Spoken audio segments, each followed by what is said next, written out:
हुआ था। चोर एक एक करके तिजोरी के अंदर घुस गए, लेकिन अंदर कुछ भी नहीं था। यह देखकर भी वे हंस पड़े, क्योंकि दुनिया में कोई सोच भी नहीं सकता था कि कोई इतनी मेहनत करके एक खाली तिजोरी में घुसेगा। बाहर खड़ी लड़की खुशी से उछल पड़ी और तुरंत अपने बॉस को फोन करके बताया कि सब कुछ तैयार है, अब बस अमीर लोगों के कीमती गहने तिजोरी में आने का इंतजार करना था। कुछ ही देर बाद बड़े बड़े अमीर लोग अपने सबसे कीमती गहने एक एक करके तिजोरी में रखने लगे, क्योंकि सिर्फ 8 घंटे बाद इन गहनों की बड़ी नीलामी होने वाली थी। पूरे देश से आए 42 सबसे कीमती गहने बहुत संभाल कर तिजोरी में रखे गए। आखिरी ताज रखने के बाद अधिकारी ने तिजोरी का दरवाजा बंद कर दिया। फिर चेहरे की पहचान और उंगलियों के निशान से तिजोरी पूरी तरह लॉक हो गई। इतनी मजबूत सुरक्षा थी कि किसी भी हालत में इसे खोलने में कम से कम 1 घंटा लगता। लेकिन किसी को जरा भी अंदाजा नहीं था कि ये चालाक चोर पहले ही अपना रास्ता बना चुके थे। उन्होंने खास धूल से बचाने वाले कपड़े और दस्ताने पहन लिए ताकि उनका कोई निशान पीछे न रह जाए। अगर गलती से सिर का कपड़ा भी उतर जाए तो वह कपड़ों के अंदर ही रहे और बाहर न गिरे। सब कुछ अच्छी तरह साफ करने के बाद चोरी शुरू हुई। लेकिन एक बटन दबाया और सिक्योरिटी कैमरे में दिख रही असली तस्वीर की जगह पहले से रिकॉर्ड की हुई वीडियो चला दी। अब अगर चोर तिजोरी के अंदर भी चले जाए तो सिक्योरिटी गार्ड को कुछ भी शक नहीं होगा। उधर बाकी साथियों ने रिमोट से चलने वाली छोटी गाड़ी चालू की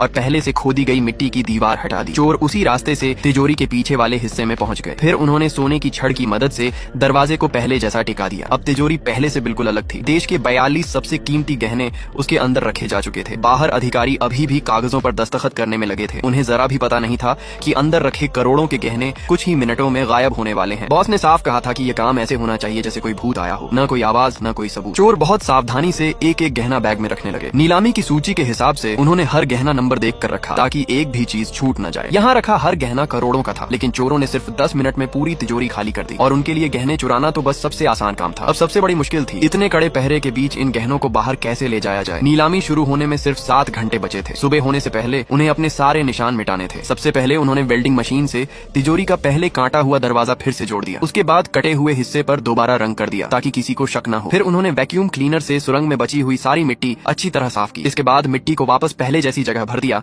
और खास औजार से उसे पूरी तरह बंद कर दिया। फिर पानी डालकर सब कुछ पहले जैसा बना दिया। भूमिगत रास्ते की ईंटें भी एक एक करके अपनी जगह लगा दी गई। अब ऐसा लग रहा था जैसे वहाँ कभी कोई सुरंग बनी ही नहीं थी। चोरी में इस्तेमाल हुए सारे औजार वहीं छिपाकर छोड़ दिए गए ताकि किसी को उनका पता न चले। इतना बड़ा रास्ता उन्होंने अपने हाथों से बनाया था और उसी रास्ते से करोड़ों के गहने चुराए थे। काम पूरा होने के बाद सभी लोग आम पर्यटकों की तरह होटल लौट आए, लेकिन वे तुरंत भागे नहीं, बल्कि सुबह तक आराम से सोए जैसे कुछ हुआ ही न हो, क्योंकि जितना कोई आम इंसान की तरह दिखता है उस पर उतना ही कम शक होता है। सुबह होने से पहले उन्होंने होटल में अपने सारे उंगलियों के निशान, बाल और बाकी सबूत भी साफ कर दिए। फिर कंप्यूटर से सारा डेटा मिटा दिया। उधर ओल्ड बाई गहनों को छिपाने में लगा था। उसने पहले गहनों को वैक्यूम बैग में रखा, सारी हवा निकाल दी और फिर उन्हें पहले से तैयार मछली के डिब्बों के अंदर छिपा दिया। ऊपर से ढक्कन बंद किया तो वे बिल्कुल असली खाने के डिब्बे जैसे लग रहे थे। अगली सुबह सभी लोग आम पर्यटकों की तरह पेरिस से निकल पड़े। चश्मा और दाशान बैग लेकर घूमने वाले यात्रियों का भेष बनाकर बस से निकल गए। पुलिस सोच भी नहीं सकती थी कि इतने बड़े चोर बस से भागेंगे। वहीं ओल्ड बाई और उसके 2 साथी एक छोटे परिवार का भेष बनाकर कार से स्पेन की ओर निकल पड़े। उन्हें पूरा भरोसा था कि उनकी योजना सफल होगी, लेकिन रास्ते में एक सुनसान जगह पर पुलिस की चेकिंग चल रही थी। वहाँ कई पुलिस वाले खड़े थे। यह देखकर एक साथी घबरा गया। उसने मछली का डिब्बा उठाया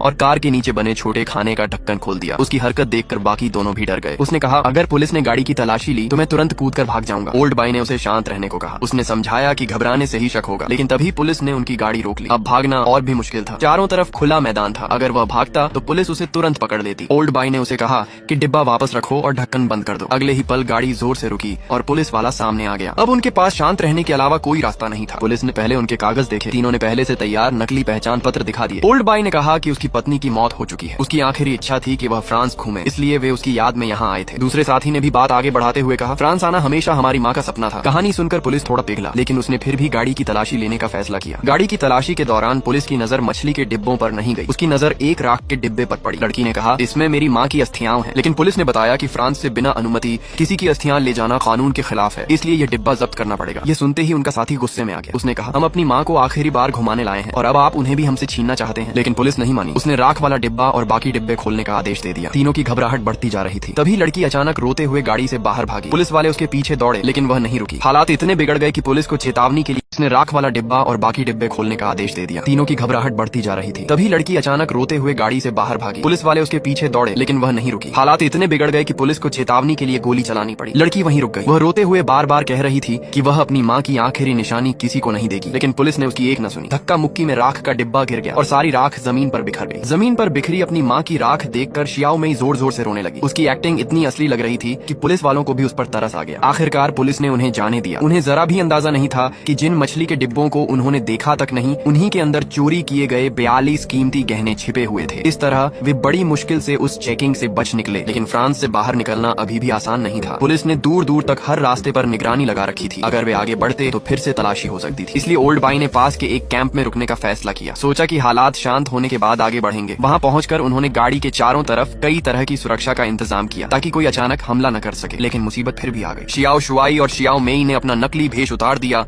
और नदी के किनारे घूमने लगे। तभी उन्हें पहले वाला एक गश्त करने वाला पुलिस वाला देख बैठा। उसने तुरंत पहचान लिया कि यह परिवार नकली था। यह खबर मिलते ही पुलिस हरकत में आ गई। उधर गाड़ी में बैठी शियाओ मेई को अचानक कुछ अजीब लगा। जहाँ हमेशा लोगों की आवाजें आती थीं, वहाँ चारों तरफ सन्नाटा था। दोनों को समझ आ गया कि उनका राज खुल चुका है। उन्होंने तुरंत ओल्ड बाई को फोन किया, जो सामान खरीदने बाहर गया हुआ था, और उसे भागने के लिए कहा। इधर पुलिस धीरे धीरे पूरे इलाके को घेरने लगी। स्नाइपर भी अपनी जगह तैयार बैठे थे। तभी अचानक गाड़ी के अंदर से गोलियां चलने लगी। कुछ देर बाद पुलिस कमांडर ने अपने लोगों को पीछे हटने का आदेश दिया ताकि बेवजह किसी की जान न जाए। तब गाड़ी के अंदर से लाउडस्पीकर पर आवाज आई, अगर पुलिस अंदर आई तो हम आखिरी दम तक लड़ेंगे, लेकिन अगर हमें 5 मिनट दिए जाए तो हम बता सकते हैं कि गहने कहाँ छिपाए हैं। कमांडर ने उनकी बात मान ली। 5 मिनट बाद फिर आवाज आई और उन्होंने एक पता बताया जहाँ गहने होने की बात कही। कमांडर ने अपनी टीम को उस जगह की जांच करने का आदेश दिया, लेकिन तभी तेज दिमाग वाली महिला अफसर को शक हो गया। उसने देखा कि हर बार लाउडस्पीकर की आवाज बिल्कुल एक जैसी आ रही थी। उसे समझ आ गया कि यह कोई इंसान नहीं बोल रहा, बल्कि पहले से लगाया गया रिकॉर्ड है। वह बिना डरे गाड़ी के पास पहुंची और दरवाजा खोल दिया। अंदर कोई नहीं था, सिर्फ पहले से लगाए गए स्पीकर और बंदूकें थीं, ताकि पुलिस को लगे कि चोर अभी भी अंदर है। असल में वे 5 मिनट सिर्फ पुलिस को उलझाकर भागने के लिए मांग रहे थे, और गहनों का जो पता उन्होंने बताया था वह भी झूठा था। महिला अफसर ने गाड़ी का कालीन हटाया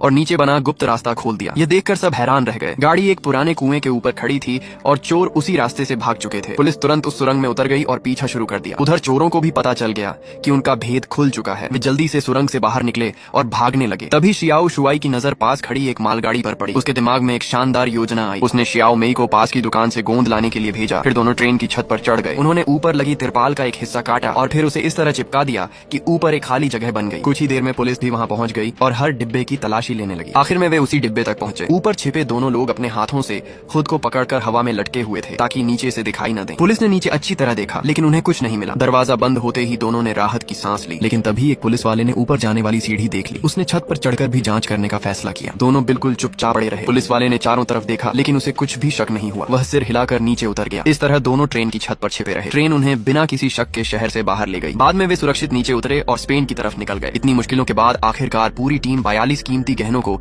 सुरक्षित अपने ठिकाने तक ले आई। तेज बारिश के बीच सभी ने अपनी कामयाबी का जश्न मनाया। इसके बाद उन्होंने एक शांत और साधारण जिंदगी जीना शुरू कर दिया।